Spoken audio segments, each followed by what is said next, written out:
समझिए कि इस देश के अंदर हो क्या रहा है।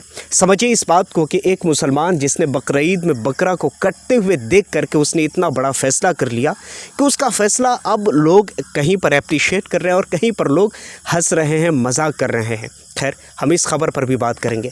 साथ में हम ये भी खबर पर बात करेंगे कि इस वक्त देश के अंदर में, भारत के अंदर में हो क्या रहा है, लेकिन होना क्या चाहिए। दूसरी तरफ लेबनान पर एक बहुत बड़ा खेल खेल दिया गया है और वो खेल कैसे खेला गया है ये भी हम बात करेंगे। साथ में ट्रंप, आप इसको तो जानते होंगे, ये वो आदमी है जिसका शायद ऊपर का मुंह और नीचे का कुछ और दोनों बराबर है।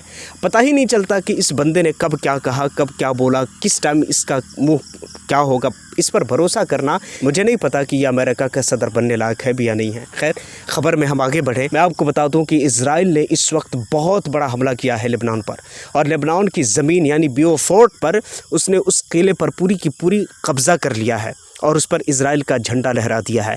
वैसे अगर मैं कहूँ तो पूरा का पूरा इजराइल अवैध ज़मीनों पर बनी हुई है। मुझे लगता है कि इजराइल इस वक्त अगर एग्जिस्ट करता है तो बड़े बड़े लोग और वहाँ खुद भले पले लोग हैं, उनकी ख़रीदारी और उनकी गद्दारी की वजह से आज इजराइल एग्जिस्ट करता है।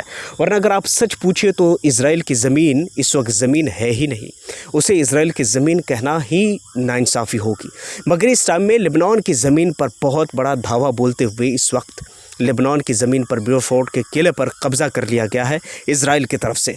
सोच कर देखिए कि चारों तरफ से, मैं कभी सोचता था कि आखिर ये कैसे पॉसिबल हो सकता है कि एक छोटा सा देश अगर एक ढंग से अगर टमाटर अगर उस पर मार दिया जाए तो मुझे लगता है कि सब खेला ख़त्म हो जाएगा।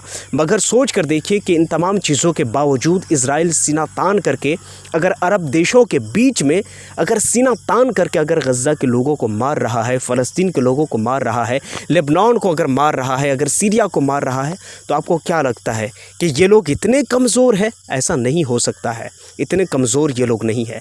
बात क्या है हम ये समझेंगे। सोच कर देखिए कि जो इंसान सोने के टॉयलेट बनवा करके और उसमें अपना सुसु और कर सकता है, उसके पास आखिर क्या कुछ नहीं हो सकता है। लेकिन इन तमाम चीज़ों के बाद अगर उनको अगर रोज़ अगर एक छोटा सा देश जो नक्शे पर अगर सही से देखें तो नज़र नहीं आएगा, वो देश अगर रोज़ अगर भिगा कर जूते मार रहा है, तो आपको क्या लगता है कि ये सब कुछ आसान हो सकता है? नहीं, ये सब कुछ ऐसे ही नहीं हो सकता है। ये सब कुछ के पीछे पूरी की पूरी प्लान है और अपने ज़मीर का सौदा है। दोस्तों, इन तमाम चीज़ों के बीच में और इन तमाम अरब देश और इन तमाम मुस्लिम हुक्मरानों के बारे में अगर हम कहें तो हम ये ज़रूर कह सकते हैं कि गैरत, शर्म, हया बेचकर मुसल्ला ख़रीद लिए हमने। वहाँ माओ बहनों बेटियों की इज़्ज़तें लुटती रहीं और हम मुसल्ले पर सजदा और खुदा खुदा करते रहे। हालत ये हो चुकी है कि छोटा सा इजराइल जो सही तरीके से एग्जिस्ट भी नहीं करता है, वो इजराइल इस वक्त ईरान से नहीं लड़ना चाहता है। वो लड़ना चाहता है किससे? हिजबुल्लाह से। वो लड़ना चाहता है किससे? सीरिया से। वो लड़ना चाहता है जॉर्डन से। और आप सोचिए कि ये इससे बड़ी घिरना और इससे बड़ी ज़मीर का सौदेबाजी और क्या ही हो सकता है कि जिसके बाजू में गज़ा और फ़लस्तीन के लोगों को रोज़ तिल तिल करके उन लोगों को, सोचिए, मैं वो शब्द अपने मुंह से कैसे निकालूं। वो सोचिए कि ये अपने ज़मीर का किस तरह सौदा कर चुके हैं। खैर, इस वक्त ये सब कुछ चल रहा है लेबनान के अंदर में। ट्रंप का कहना है इस वक्त कि इस वक्त पूरे के पूरे इस्लामी मुल्क, बल्कि अरब देश, इस वक्त गल्फ़ देश जितने भी हैं, सब के सब इजराइल को अब मान्यता दे, ये हुक्म है ट्रंप का। सोच कर देखिए कि यही वो ट्रंप है ना जिसने ईरान की सभ्यता को ख़त्म करने की बात कर रहे थे। सोचिए कि यही वो ट्रंप है ना जिसने ईरान को पूरी तरह नेस्तो नाबूद करने की बात कर रहे थे और पूरे अरब देशों के सामने जाकर वो 6 बिलियन का सौदा करके और अरब देश में जाकर उनके लिए अरब देश वालों ने लौंडियाँ नचवाई थी। लेकिन उसका नतीजा क्या यही निकला कि उनका दादा बनकर वो कह रहा है कि अब तमाम की तमाम अरब देशों को इजराइल को मान्यता देनी पड़ेगी। क्यों देनी पड़ेगी? अब आइए, इसी बीच में हम आते हैं पाकिस्तान पर।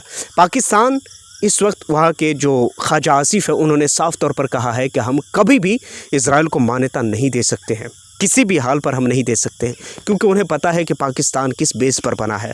उसे ये भी पता है कि पाकिस्तान के पॉलिटिकल मामले और पॉलिटिकल हालात क्या चल रहे हैं। सवाल ये पैदा होता है कि आखिर उन लोगों ने अपनी गैरत और इज़्ज़त का सौदा कब और कैसे और किस वक्त किया है। सोचिए, इन तमाम चीज़ों को लेकर सिर्फ एक ही बात कहना चाहूँगा कि इंसान कमज़ोरों को दबाता है, इंसान मजबूरों को दबाता है। मगर याद रखिए, चाहे इंसान कमज़ोर हो या मजबूत हो, लेकिन जिसके अंदर ज़मीर और गैरत और शर्म और हया ज़िंदा होती है ना, वो तमाम लोग दबाए नहीं जाते हैं। मगर याद रखिएगा, जो सर उठता है वही सर कटता है, और जो सर कटता है वही फिर इनकलाब लाता है। यहाँ पर सबों ने सर को झुका करके एक छोटे से गीदड़ के सामने खुद गीदड़ बनकर और ख़ुद गीदड़ भभकिया दुनिया को देने वाले लोग ये क्या हमें सबक सिखाएंगे कि दुनिया में हो क्या रहा है।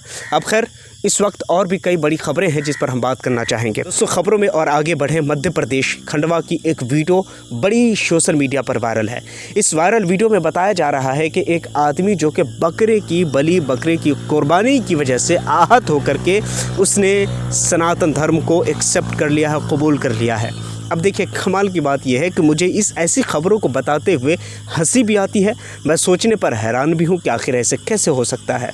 सोच कर देखिए कि अगर एक दिन अगर बकरे की कुर्बानी दी जाए, बलि दी जाए, तो कोई इस तरह आहत हो सकता है। लेकिन सोचिए कि मंदिरों में कितनी बलि दी जाती है। मैं ये बात नहीं कर रहा हूँ, ऑन द रिकॉर्ड मौजूद है ये सारी चीज़ें। जिस सनातन धर्म की ये बात करते हैं, उस सनातन धर्म में अगर वो जाएं आए, मुझे इससे कोई बहस नहीं है। मैं अक्सर हमेशा जब भी बात करता हूँ तो सिर्फ इस बात को लेकर बात करता हूँ, आपको अगर सनातन धर्म एक्सेप्ट करना है, आइए, बिल्कुल आप सनातन धर्म एक्सेप्ट कीजिए, मगर ढोंगपना मत कीजिए। अगर ढोंगपना करेंगे तो फिर आप बिल्कुल एक्सपोज हो जाएंगे, और बिल्कुल यही हो रहा है इस बंदे के साथ। इसका नाम बिलाल है, लेकिन ये बिलाल से विशाल बन गया। इनका कहना है कि हमने बकरी की कुर्बानी देख कर मैं आहत हो गया, और इस आहत होने की वजह से मैं सनातन धर्म को एक्सेप्ट कर लिया हूँ। अब आपको मैं कमाल की बात बताऊँ, भारत के अंदर में सबसे ज़्यादा बीफ एक्सपोर्ट होते हैं, और उन बीफ एक्सपोर्ट करने वालों में अगर किसी का सबसे ज़्यादा नाम आता है तो मतलब हिंदू समुदाय के लोग पाए जाते हैं। सबसे ज़्यादा बीफ एक्सपोर्ट भारत से किया जाता है, जो कि तीसरे स्थान पर आता है। और इस बीफ एक्सपोर्ट करने में माहिर देश भारत, और भारत के अंदर माहिर लोग यही सनातन धर्म के लोग, यही हिंदू धर्म के लोग, जो कि ख़ुद को हिंदू कहते हैं। और बलि प्रथा की बात रही तो अब मुझे बताने की ज़रूरत नहीं है कि मुसलमान ज़्यादा करते हैं या फिर ये करते हैं। अब देखिए, ये सारा कुछ तो हो गया, लेकिन अब जनता इसका मज़ा ले रही है, जनता इस पर कटाक्ष कर रही है। अब जनता कह रही है कि अब बकरीद आया है तो ये बिलाल से विशाल बन गया है, लेकिन जैसे ही होली आएगा तो ये विशाल से बिलाल बन जाएगा। क्योंकि यहाँ बात बकरे की बलि या कुर्बानी या ऐसी चीज़ नहीं है, बात ये है कि इसे भी पता है कि इस वक्त हवा किस तरफ की बह रही है, इसे भी पता है कि इस वक्त हवा किधर जा रही है और किधर से आ रही है, और इसीलिए इसने सोचा कि इसका फ़ायदा उठाया जाए। और बिल्कुल ऐसे ही हुआ। जैसे ही ये बिलाल से विशाल बने, पूरे के पूरे मीडिया के अंदर, मीडिया की आंखों के तारे बन गए, और सबों ने इसे कवरेज करना शुरू कर दिया है। खैर, ये तो अपने मकसद में कामयाब हो गया है, मगर जनता फिर भी इसे रेल ही रही है, जनता फिर भी इसे खड़ी खोटी सुना रही है। बस जनता के कुछ रिव्यूज़ मैं आपके सामने लगा देना चाहूँगा, आप पढ़ लीजिएगा इसे।